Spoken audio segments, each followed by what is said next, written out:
നവകേരള സദസ്സിന് പിന്നാലെ ഇന്ന് ചേരുന്ന LDF യോഗത്തിൽ പുതിയ മന്ത്രിമാരെ തീരുമാനിക്കുമെന്നാണ് അറിയുന്നത്. KB ഗണേഷ് കുമാറും അതുപോലെ രാമചന്ദ്രൻ കടന്നപ്പള്ളിയും മന്ത്രിമാരായി സത്യപ്രതിജ്ഞ ചെയ്യാൻ സാധ്യതയുണ്ട്. അത് 29-ന് സത്യപ്രതിജ്ഞ നടക്കും.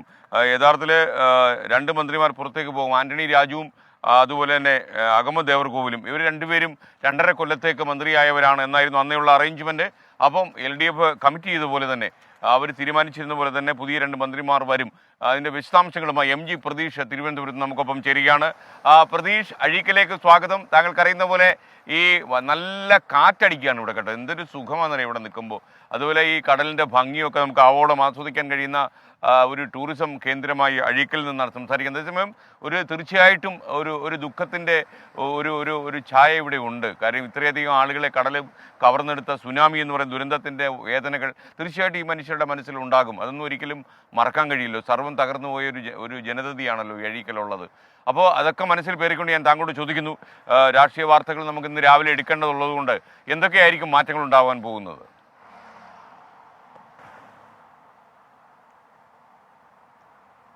Very good morning SKN.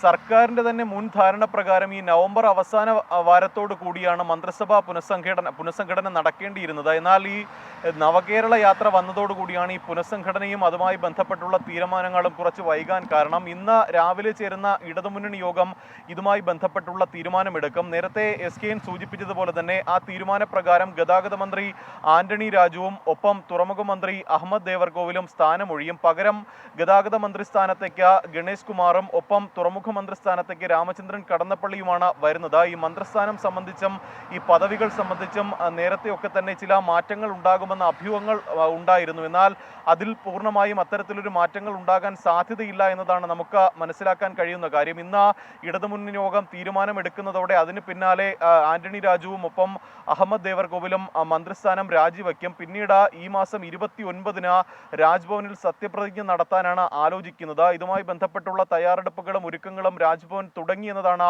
നമുക്ക് മനസ്സിലാക്കാൻ കഴിയുന്ന കാര്യം. ഒപ്പം ഇന്ന് ചേരുന്ന ഇടതുമുന്നണി യോഗം നവകേരള സദസ്സുമായി ബന്ധപ്പെട്ട ഉള്ള വിലയിരുത്തലുകളും നടത്തും. സർക്കാർ നടത്തിയ നവകേരള സദസ്സ് സർക്കാരിന്റെ മുന്നോട്ടുള്ള പ്രവർത്തനങ്ങൾക്ക് ഊർജം പകരുന്നു എന്നതാണ് CPM അടക്കം വിലയിരുത്തുന്നത്. ഇടതുമുന്നണി അടക്കം ഇക്കാര്യം ചർച്ച ചെയ്യുകയും അതുമായി ബന്ധപ്പെട്ടുള്ള കൂടുതൽ പിന്തുണകളും തുടർ പരിപാടികളും അടക്കം ഇന്നത്തെ ഇടതുമുന്നണി യോഗം ചർച്ച ചെയ്യും. വലിയ തരത്തിലുള്ള പ്രതിഷേധങ്ങൾ ഇതുമായി ബന്ധപ്പെട്ട് കണ്ടതാണ്. ഇതിനടക്കം സർക്കാരിന് പിന്തുണ നൽകിക്കൊണ്ടായിരിക്കും എന്തായാലും ഇടതുമുന്നണി യോഗം ചേരുന്നത്. പ്രധാനമായും ഈ മന്ത്രിസഭാ പുനഃസംഘടനയായിരിക്കും ഈ യോഗം ചർച്ച ചെയ്യുക. അത് തീരുമാനമെടുക്കുന്നതോടുകൂടി തന്നെ മന്ത്രിസഭാ പുനഃസംഘടനയിലേക്ക് സർക്കാർ കടക്കുകയും ചെയ്യും.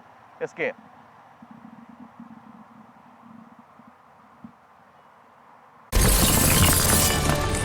24 അഞ്ചിന്റെ വജ്രത്തിളക്കം.